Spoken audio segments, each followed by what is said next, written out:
democracy. Seneta wa kaunti Busia Omtata ameafikiana na amri ya mahakama kwa kuwasilishwa kwa wakati stakabadhi za kesi ya kupinga matumizi ya sheria ya fedha ya mwaka 2023. Seneta Omtata anasema kwamba wakati wa kusikizwa kwa kesi hiyo atawaonyesha majaji watatu ambao wanaisikiza kesi hiyo kwamba kupitishwa kwa mswada wa fedha kuwa sheria hakukufuata misingi ya katiba. Amesisitiza kwamba mswada huo ungepelekwa katika bunge la Senate kwanza kabla ya kuwasilishwa katika bunge la taifa. Kwenye nakala ya kurasa 2065, Omtata anasema kwamba ni bunge la taifa la Kenya lina mamlaka ya kubuni miswada ambayo inajadiliwa na wala sio afisi ya rais.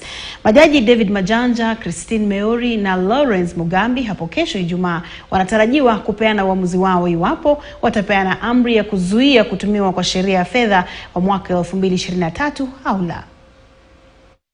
We have discharged as petitioners. We have discharged our part of the requirement that we file our documents, and we wait for the court to give us directions as to when the hearing will commence.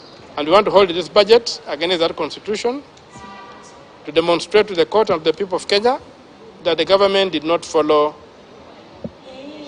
the prescription in the constitution for making a budget.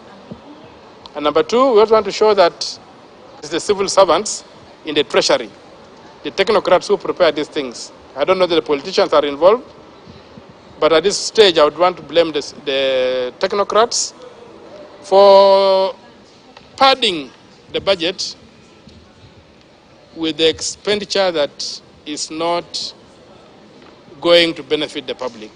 And as a result, we end up with a very, very high taxation regime to finance fraud. Naye gavana wa Kakamega Fernandez Barasa ameitaja ishara za mazungumzo kati ya Rais William Ruto na kinara wa Azimio Raila Odinga kama dawa ya pekee kwa taifa. Barasa amesema kunayo masuala ambayo yalisibu taifa na iwapo wawili hao wataketi chini basi uthabiti wa taifa utaafikiwa na kuimarisha uchumi.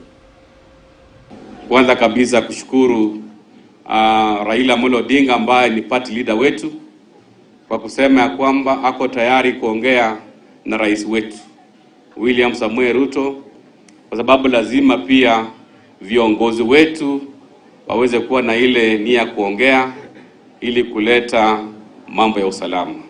Hatuwezi kufanikisha maendeleo kama tuko na uhasama. Kwa hivyo the talks ambazo rais amesema is ready to have a discussion with our Azimio party leader, sisi kama governors wote we want to welcome that gesture of having a conversation ili ituwezeshe kufanikisha maendeleo ambayo tumewapangia kama gatuzi la Kakamega. Na mtazamaji, tupate mapumziko mafupi mno na kisha nitarejea na taarifa zaidi. Salia pamoja.